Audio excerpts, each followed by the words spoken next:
Hello everyone, SKD podcast hits आप देख रहे हैं। मैं हूं आपके साथ शालिनी कपूर तिवारी। निवेश करते समय किन किन विषयों का ध्यान रखना चाहिए, क्या सावधानी बरतनी चाहिए, इसी के ऊपर आज का ये पूरा पॉडकास्ट है। खासकर ये वो वक्त है जब हर रोज ये आईपीओ की बारिश हो रही है और कई आईपीओ आप देखते हैं ओवर प्राइस्ड रहते हैं, बावजूद इसके लोग उसको खरीदने की होड़ लगाते हैं। ये कितनी सही है? निवेश कहाँ करना चाहिए? सोना और चांदी क्या हमेशा निवेश के लिए बेहतर है या ये ऑल टाइम हाई तक पहुंच चुका है? ये सारी बातें आज के पॉडकास्ट में हमने की है। गेस्ट मेरे बहुत खास हैं, founder and CEO Fincart Tanveer Alam sir आज के पॉडकास्ट में। तो चलिए अब उनका स्वागत करते हैं, लेकिन पॉडकास्ट तक आपको लेकर मैं जाऊं उसके पहले इस चैनल को सब्सक्राइब आप लोग कर लीजिए, क्योंकि एक्स्ट्रा एफर्ट आपके लिए इस चैनल में हम लगाते हैं। कई पार्ट्स में अपने पॉडकास्ट को लेकर आते हैं ताकि शॉर्ट टाइम में फुल इन्फॉर्मेशन आप तक पहुंच सके। तो आप पहले इस चैनल को सब्सक्राइब कीजिए और इस पॉडकास्ट को लाइक कीजिए। आगे बढ़ते हैं, दिखाते हैं आपको निवेश की बारीकियां। हेलो एवरीवन, बहुत स्वागत है आप सभी का। पैसा बोलता है विद एसकेटी देखना आप शुरू कर चुके हैं। मैं हूं आपके साथ शालिनी कपूर तिवारी।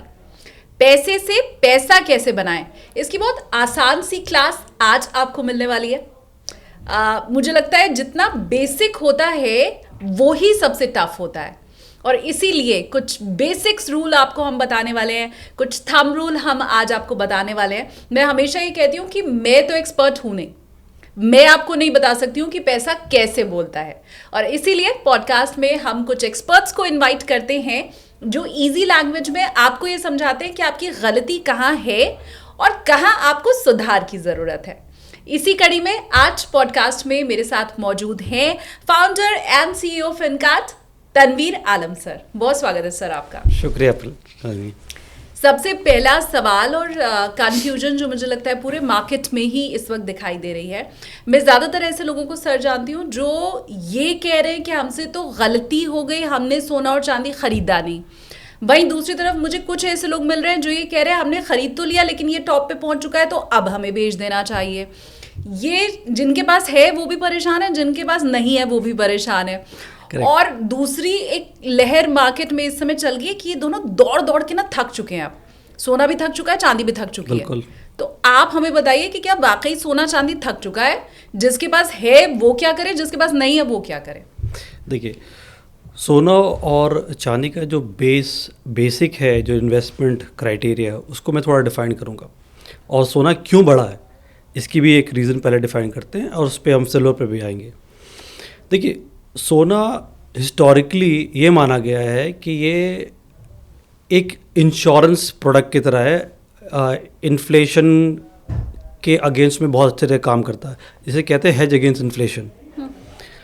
लेकिन क्या हुआ, जब रशिया यूक्रेन की जो वॉर हुई, उस वक्त यूएस ने रशिया के ऊपर सैंक्शन लगा दिया कि आप अपने डॉलर करेंसी विड्रॉ नहीं कर सकते। तो ये जो नोटिफिकेशन आया ना, इससे काफ़ी central bankers across the world घबरा गए। और उसके बाद देखेंगे कि central banks across the world, जैसे कि रशिया है, चाइना है, मिडल ईस्ट है, इंडिया, ये लोग फॉरेक्स रिजर्व जो अपनी डॉलर में नहीं करके लोग गोल्ड खरीदने लगे। तो इसी वजह से गोल्ड बहुत तेज़ी से भागा। तो अब जो एक स्टेट पे है कि ये अपने एक हाईएस्ट पीक पॉइंट पे पहुंच चुका है, इसी वजह से यहाँ पर थोड़ी सी करेक्शन भी आई है रिसेंटली। नाउ आप नोटिस करेंगे कि ये जो करेक्शन है, ये हिस्टोरिकली गोल्ड भी ऊपर नीचे होता है इक्विटी मार्केट की तरह। 2011 में अगर यूएस डॉलर के प्राइस अगर कंपेयर करेंगी तो $2000 पर राउंड हो गया था। It came down to $1100। वापस अभी ये 4000 के लेवल में चला गया। हाँ। तो ये गोल्ड का एक नया पीक है। इसमें अब सेम पेस से ग्रोथ एक्सपेक्ट करना विल बी एक अनरीजनेबल एक्सपेक्टेशन होगा इन्वेस्टर्स की। नाउ अब क्या हो सकता है कि जियोपॉलिटिकल सिचुएशन अगर वर्ल्ड में ऐसे ख़राब रही, थोड़ी प्रॉब्लम रही, तो ये और भी ऊपर जा सकता है। क्योंकि जैसे जैसे जियोपॉलिटिकल सिचुएशन ख़राब रहेंगी, सेंट्रल बैंकर्स फोकस करेंगे कि अपने जो रिज़र्व को उसे सेफ करेंसी में डालें, and gold is a safe currency. तो JP मॉर्गन का एक एस्टिमेट जो फोरकास्ट कह रहा था कि गोल्ड जो $4000 आउंस है वो बढ़ के हो सकता है 5200 भी हो जाए।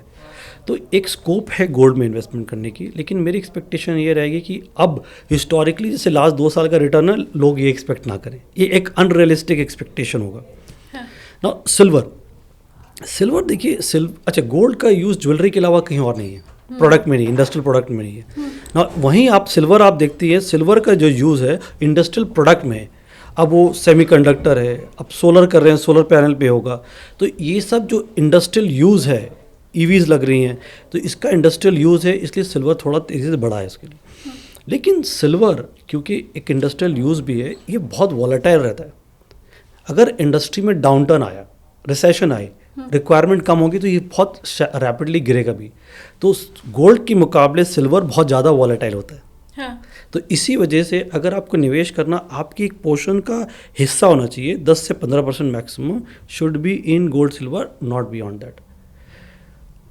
आपको इसमें इतना ही मैक्सिमम एलोकेशन करना चाहिए। आप किसी भी एसेट क्लास में उसको उसकी यूज़ के हिसाब से इन्वेस्ट करेंगे, ना कि रीसेंसी बायस जिसे कहते हैं कि भाई अभी लास्ट 2 साल अच्छा चला तो आने वाले टाइम में भी अच्छा चलेगा। ऐसा नहीं होता, वो करेक्शन हो सकता है।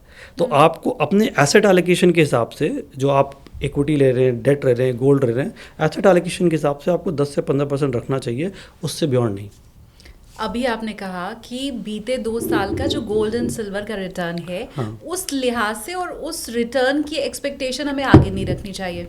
लेकिन ये हम सबको पता है कि बीते 2 साल में, उसके बीते 2 साल का रिटर्न देख के शेयर मार्केट में बहुत से लोग आए हैं। बिल्कुल। पेंडेमिक के बाद हमने देखा मार्केट भागा, आपने किसी भी सेक्टर में निवेश किया था तो आपको बड़ा अच्छा रिटर्न मिल रहा था। उसके बाद ये तेजी देख के जो लोग मार्केट में एंटर हुए, उनका दिल ये जानता है, वो दिल पे हाथ रख के मुझे कमेंट करके बताएं कि बीते 2 साल में हमने देखा है स्मॉल कैप ने नेगेटिव रिटर्न दिया है, मिड कैप नेगेटिव में है, लार्ज कैप हार्डली आपको 0 से 5% रिटर्न दे रहा है। तो ये कह तो दिया आपने कि बीते 2 साल की तेजी आप आगे एक्सपेक्ट ना करें गोल्ड एंड सिल्वर में, लेकिन वो लोग जो बीते 2 साल की तेजी देख करके शेयर मार्केट में घुसे थे, जो अब निराश हैं, उनके लिए आप क्या कहेंगे? देखिए, अगर वो फर्स्ट टाइम इन्वेस्टर है तो एक सिंपल हैबिट मैं कहूँगा कि स्टॉक मार्केट में या शेयर बाज़ार में आपका पैसा जो है ना, इंटेलिजेंस से नहीं, आपके डिसिप्लिन और पेशेंस से बनता है। ठीक है। आप इक्विटी मार्केट में जब निवेश करते हैं, एक सिंपल थंब रूल है, प्रोबेबिलिटी कहते हैं, कि अगर आपने 1 साल के टाइम होराइजन के लिए इन्वेस्ट किया होगा तो आपके 60% प्रोबेबिलिटी है कि आप पैसा बनाएंगे। 3 साल के लिए अगर अवधि बढ़ती है तो वो प्रोबेबिलिटी बढ़ के 75% हो जाता है। अगर आप 5 साल फ्रेम में लेंगे तो प्रोबेबिलिटी 88% बनता है। ऑलमोस्ट 10 ईयर में आप देखेंगे 99% ऑफ द टाइम आप प्रॉफिट बनाएंगे, पैसे बनाएंगे। तो ये टाइम एक्चुअली वेल्थ क्रिएट करता है। और अनफॉर्चुनेटली क्या होता है कि लोग चाहते हैं कि 1-2 साल में पैसा बने, लेकिन वेल्थ क्रिएशन का एक सिंपल थंब रूल है जो हम लोगों ने स्कूल में भी सीखा है, इसे कहते हैं कंपाउंडिंग। अब पावर ऑफ कंपाउंडिंग में क्या काम आता है, रेट ऑफ रिटर्न लोग फोकस करते हैं, लेकिन रेट नहीं, उसके ऊपर जो टाइम होराइजन है ना, वो काम एक्चुअली आता है। हाँ। वो कंपाउंड करता है पैसा आपका। तो it is time in the market, not timing the market, that creates wealth. अगर आप लंबे समय तक बने रहें, ये कंपाउंडिंग मैजिक की तरह काम करता है। और इनएविटेबली आप नोटिस करेंगे कि इक्विटी मार्केट, चाहे वो 1980 से लीजिए, 100 था सेंसेक्स, आज के दिन में 85-86 हज़ार है। इक्विटी मार्केट या किसी मार्केट ने पैसा डिस्ट्रॉय नहीं किया, ये हमारी बिहेवियर है जो डिस्ट्रॉय करती है। क्योंकि हम सही टाइम में पैनिक कर जाते हैं, हाई में इन्वेस्ट करते हैं, लो में एग्जिट कर जाते हैं। ये पैनिक के बिहेवियर हमारी गलती है जो हमारी वेल्थ डिस्ट्रॉय करती है। तो जो आपकी क्वेश्चन है, जो लास्ट 2 साल में निवेश किया है, देखिए आप इक्विटी मार्केट में अगर इतने शॉर्ट टाइम पर्सपेक्टिव से लेके आते हैं ना, तो आप वेल्थ कभी भी नहीं क्रिएट करेंगे। ये आपको मान के रखना पड़ेगा। आप लंबे समय के लिए वो पेशेंट कैपिटल लेके आइए, वो पेशेंट कैपिटल कंपाउंड्स।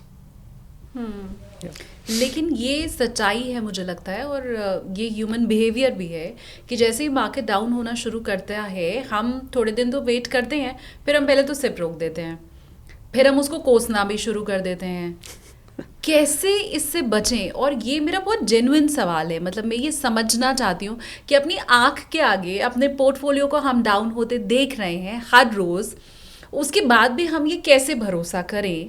मतलब 6 महीना बीत गया, 8 महीना बीत गया, 12 महीने बीत गए, ये तो बीते 2 साल का ही मैं अभी पूछ रही हूँ, फिर वो हम कैसे उसको जारी रखें वो रोज़ घटते हुए देखने के बाद भी? Okay, don't review your portfolio, review your plan. ठीक है। हाँ।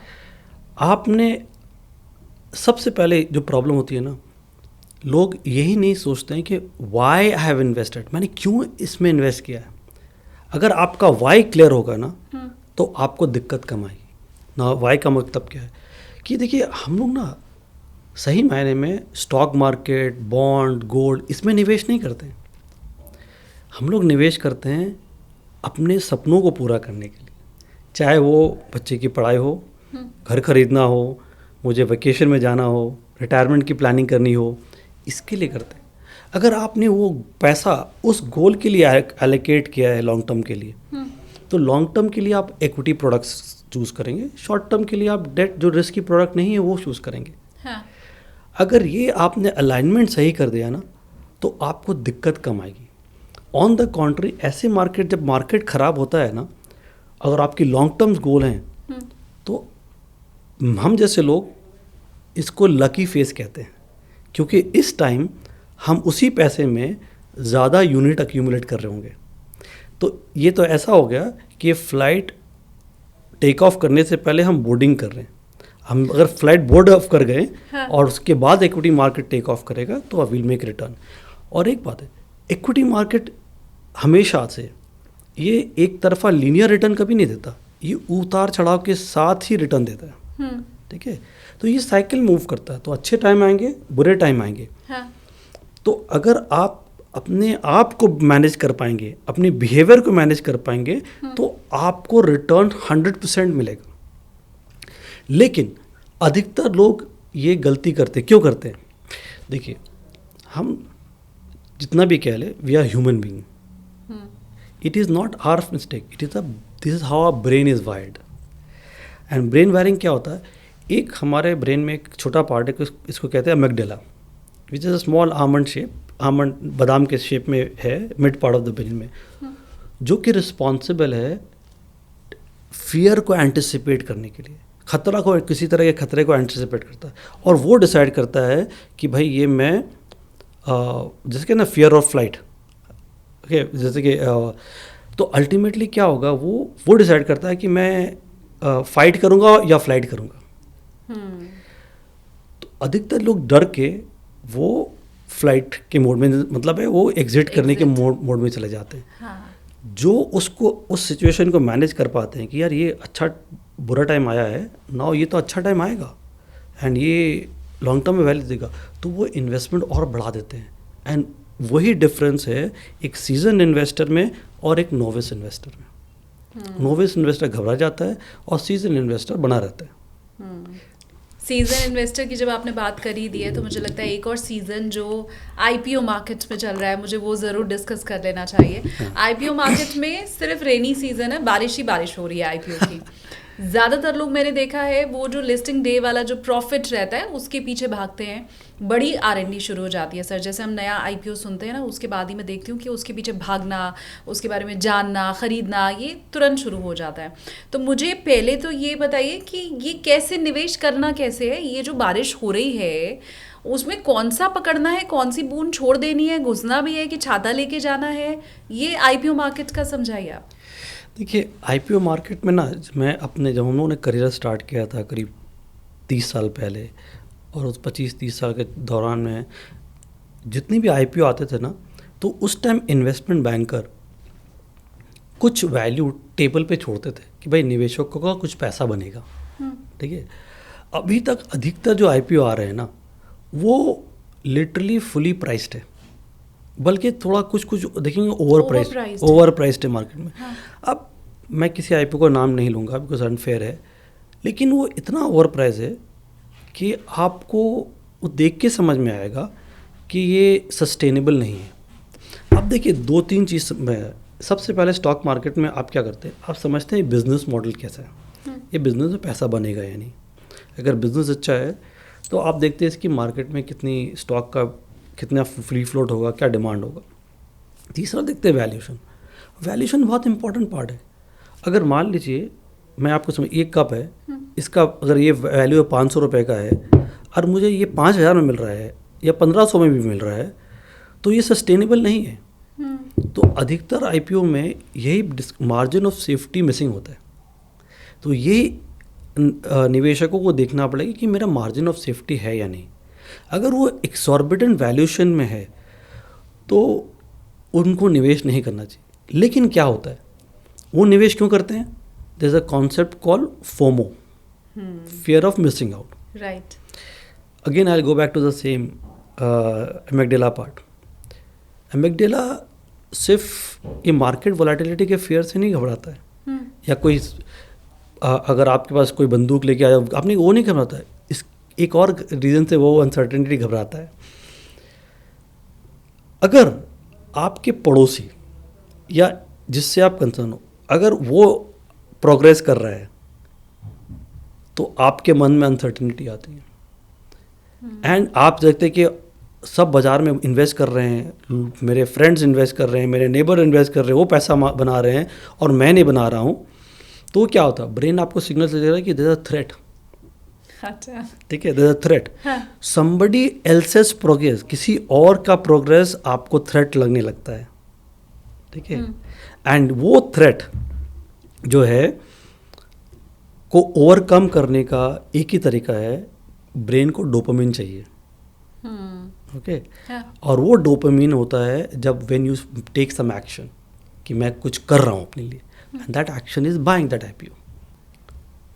सो आप overall investment is a lot to do with behaviour than maths.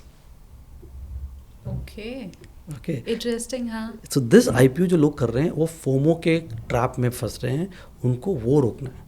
उनको डिसाइड कर रैशनली है कि यार ये कंपनी लिस्ट करने के बाद भी तो आएगी कहीं हाथ में।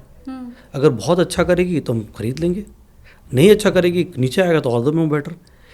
इसमें फोमो की क्यों ज़रूरत है? अगर अपने आप को क्वेश्चनिंग करेंगे ना, तो उनको एक अपने आप में बैलेंस दिखेगा और वो धीरे धीरे एक अच्छे निवेशक बनेंगे। पर ये जो आपने नियम मुझे अभी समझाया है, इस हिसाब से तो आपने कहा कि हमें ये सोचना है कि भाई वो कंपनी आगे भी तो हाथ में आएगी, अच्छा करेगी, हम तब ले लेंगे। करेक्ट। तो इस लिहाज से तो फिर हमें किसी भी आईपीओ को नहीं खरीदना है। फिर तो आपको उस आईपीओ को खरीदना है जहां पर आपको लगता है मार्जिन ऑफ सेफ्टी है, वैल्यूएशन में स्कोप है, और मैं लिस्टिंग में शायद पैसा बना सकता हूँ। और लिस्टिंग के लिए आप क्यों खरीदेंगे? आप जब स्टॉक में इन्वेस्ट करते हैं, देखिए when you invest short term, आप ओवररेट कर रहे हैं अपने इंटेलिजेंस को। और स्टॉक मार्केट इंटेलिजेंस से पैसा नहीं बनता है, स्टॉक मार्केट में पैसा बनता है डिसिप्लिन और हैबिट से, पेशेंस से। अगर आप वो स्टॉक खरीदना चाहते हैं कि 10 साल के नज़रिए से, कि भाई 10 साल स्टॉक, जैसे वॉरेन बफेट कहता है ना कि भाई उनकी बुक पढ़ेंगे आपको लगेगा कि if I buy a stock और 10 साल तक स्टॉक मार्केट बंद हो गया, क्या मैं होल्ड करूँगा? अगर ये आंसर येस है तो आप बिल्कुल इन्वेस्ट करिए नहीं आईपीओ में, क्योंकि आप 10 साल का नज़रिया रख रहे हैं। और वो अच्छी कंपनी है, गवर्नेंस ठीक है, तो अच्छी ग्रो करेगी, आपको ग्रोथ देगी। लेकिन आप चाहते हैं कि क्विक मनी आईपीओ में बनाएं और लिस्टिंग में बेच दें, देखिए ये शॉर्ट टर्म में मार्केट पनिश करती है लोग। अच्छा, हाँ, क्विक मनी की आपने बात की कि अगर मैं क्विक मनी चाहती हूँ तो मैं ऐसा ना करूँ, और लॉन्ग रन में ही मार्केट अच्छा रिटर्न देती है, तो क्या फिर ये लाइन बिल्कुल मैं भी याद कर लूँ, मेरे व्यूअर्स भी याद कर लें कि पैसा लॉन्ग टर्म में ही बन सकता है, शॉर्ट टर्म में पैसा बन ही नहीं सकता क्या? शॉर्ट टर्म में एक्सेप्शनल स्किल और लक चाहिए। एक्सेप्शनल स्किल क्या? क्योंकि आप बहुत, देखिए there is a concept called high frequency trading, जो अक्यूट बहुत हाई लेवल डेटा साइंटिस्ट और मैथमेटिशियंस एकदम माइन्यूट मूवमेंट को ट्रैक करते हैं और वो हाई फ्रीक्वेंसी ट्रेडिंग करते हैं। आपकी उस लेवल की इंटेलिजेंस है तो बाय ऑल मीन्स करिए। मेरे जैसे लेसर मॉडल्स जो आम आदमी मैं कोशिश नहीं करता हूँ। मैं इन्वेस्टमेंट को बोरिंग बनाता हूँ, और मेरे हिसाब से बोरिंग इन्वेस्टमेंट्स मुझे एक्सेप्शनल रिजल्ट देती हैं। अच्छा, यस। इन्वेस्टमेंट बोरिंग हो जाएगा तो मैं करूंगी कैसे फिर इन्वेस्टमेंट? जिस दिन आप ये सोचेंगे कि इन्वेस्टमेंट एक्साइटमेंट चाहिए, आपको थ्रिल चाहिए, हाँ। तो उस दिन आप ये मान के चलिए कि आप उसमें पैसा गंवाने वाली हैं, और जितना बोरिंग इन्वेस्टमेंट होगा वो आपको उतना अच्छा रिटर्न देगा। Now let me give you other example. किसी भी दर्शक से आप पूछेंगे अपने ना कि कौन सा खाना वो पसंद करेंगे, okay, chole bhature, pizza, burger, और you want a diet food, healthy food, the answer is this. आप मिठाई पसंद करेंगे या या ब्लैक कॉफ़ी विदाउट शुगर पसंद करेंगे? The answer will be very clear. तो वो आपको हेल्थ नहीं देंगी, वो आपको नुकसान ही देंगी।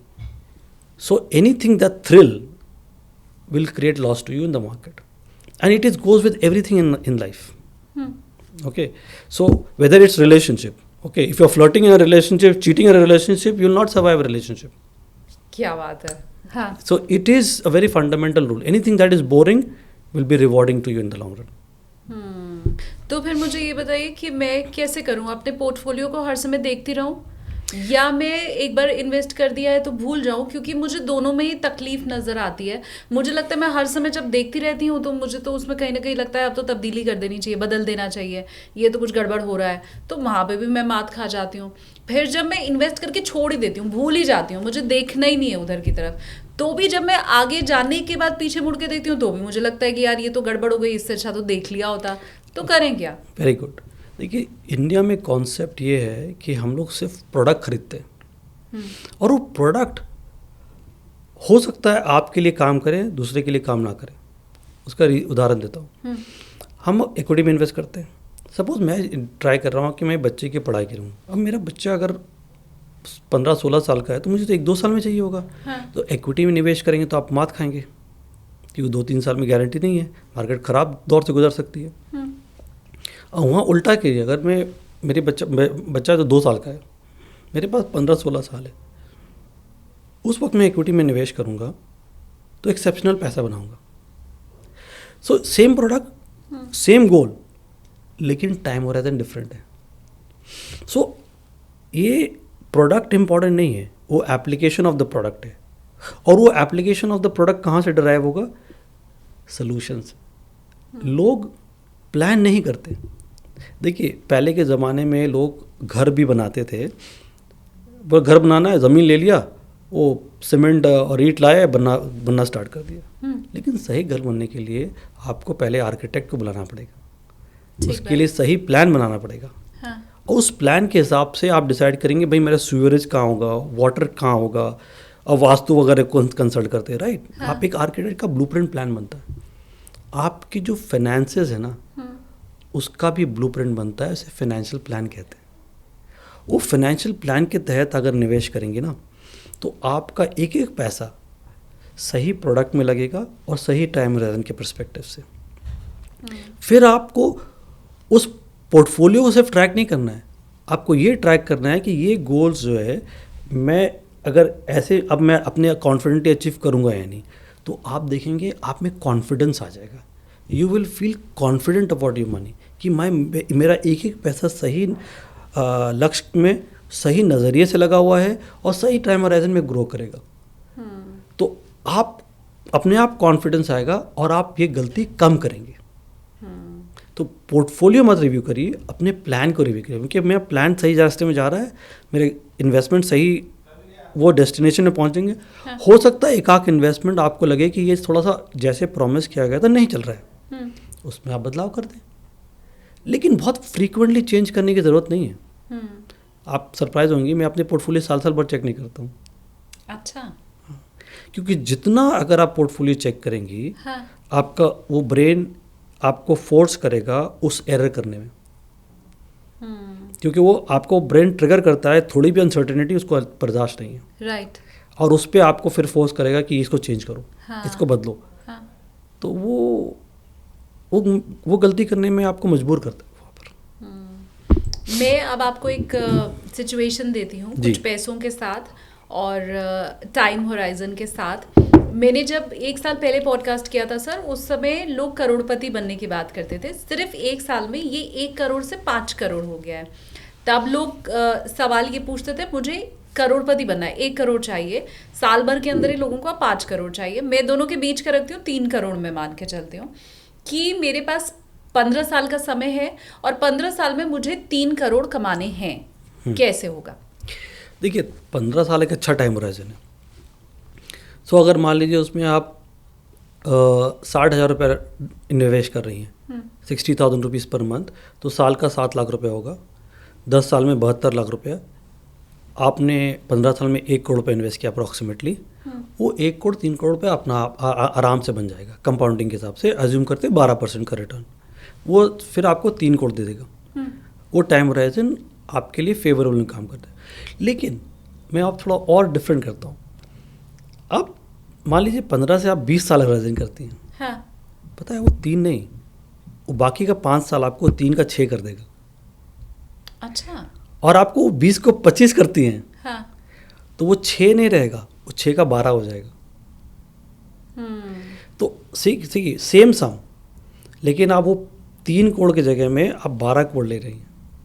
सो यही मेन मैजिक है, पावर ऑफ कंपाउंडिंग इसे कहते हैं। बट ये हो नहीं पाता है, ये मैं बताऊं क्यों नहीं हो पाता है। एक 25 साल का बच्चा है, वो काम करने के लिए निकला, उस समय तो उसकी सैलरी ही कम होती है। अब कम सैलरी और ख्वाहिशें बड़े सारी होती हैं। बिल्कुल। 25 साल की उम्र में आपकी, तो पैसा कम है, इसलिए निवेश हम कम कर पाएंगे। उस कम पैसे में ख्वाहिशें इतनी हैं और जिम्मेदारी कुछ है नहीं। हमें कुछ फ्यूचर 25 साल का बच्चा ये कैसे ही तय करे कि 60 साल में रिटायर होऊंगा तो मुझे ये करना है रिटायरमेंट के लिए। तो मुझे लगता है 25 से 35 वाली जो एज होती है, जब तक आपके ऊपर बहुत सारी जिम्मेदारियां नहीं आ जाती हैं और इंक्रीमेंट होते होते, प्रमोशन होते होते आप थोड़ी अच्छी जगह नहीं पहुंच जाते हैं कि थोड़ी सैलरी बढ़ जाए, तब तक तो मुझे लगता है हम बहुत कम निवेश करते हैं या नहीं भी करते हैं कभी कभी। बिल्कुल। तो ऐसी कंडीशन में फिर कैसे 20-25 साल वाली कंपाउंडिंग कैसे हासिल करें? देखिए ये बिल्कुल बहुत अच्छा क्वेश्चन है ये। देखिए ये सब सिर्फ अगर मैं लोगों को कहूँगा कि सेविंग्स करिए ना, लाइफ बहुत बोरिंग हो जाएगा। हाँ। ठीक है ना, हम लोग पैसा कमाते हैं एंजॉय करने के लिए। तो आपके पास 4 बकेट होने चाहिए। एक तो भाई आप नॉर्मल खर्चे के लिए जो ज़िंदगी गुजारेंगे, लिव योर लाइफ वाली बात है। हाँ। दूसरी बात है जो आप इंजॉयमेंट के लिए रखते हैं, लाइफस्टाइल एक्सपेंडिचर, वो बहुत ज़रूरी है। क्योंकि अगर आप सिर्फ सेविंग्स में फोकस करेंगे ना, तो आपका फ्यूचर तो सुधर जाएगा, लेकिन प्रेजेंट में आपको रिग्रेट रह जाएगा कि मैंने ज़िंदगी जिया नहीं है। ये भी गलत है। तो इंजॉयमेंट का एक बकेट होना चाहिए। तीसरा बकेट होना चाहिए आपके प्रोटेक्शन का, कि भाई मुझे लाइफ में कुछ हो गया, मेरी फैमिली कैसे रहेगी। चौथा है ग्रोथ इन्वेस्टमेंट का। अब ये कंपार्टमेंटलाइज कर लेंगे ना आप, इस अमाउंट इम्पॉर्टेंट बात नहीं है। अब मैंने 60,000 रुपीज़ लिया था, आपके पास हो सकता है 60,000 ना हो। हाँ। तो आप 6,000 रुपये, बहुत बड़ी संभावना है इस बात की। हाँ। ठीक है ना, आप 6,000 रुपये से स्टार्ट कर सकती हैं। हर साल आप उसको 10% 15% से SIP ग्रो करते रहिए। तो सेम फॉर्मूला आप रियलाइज करेंगे, सेम अमाउंट अचीव करेंगे अगर आप 10-15% 20% आप ग्रो करते हैं। क्योंकि छोटे अमाउंट में 10-20% मतलब बहुत ज़्यादा अमाउंट नहीं है। 6,000 रुपीज़ अगर स्टार्ट कर रही हैं तो अगले साल 7,200 करना है, बहुत बड़ा अमाउंट नहीं है परसेंटेज। लेकिन ये जो हैबिट है सबसे इम्पॉर्टेंट है, ये आपको हैबिट फॉर्मेशन। SIP कोई प्रोडक्ट या रिटर्न का टूल नहीं है। हाँ। SIP एक बिहेवियरल टूल है जो आपको अपनी सेविंग्स ऑटोमेट करने के तरीके बताता है।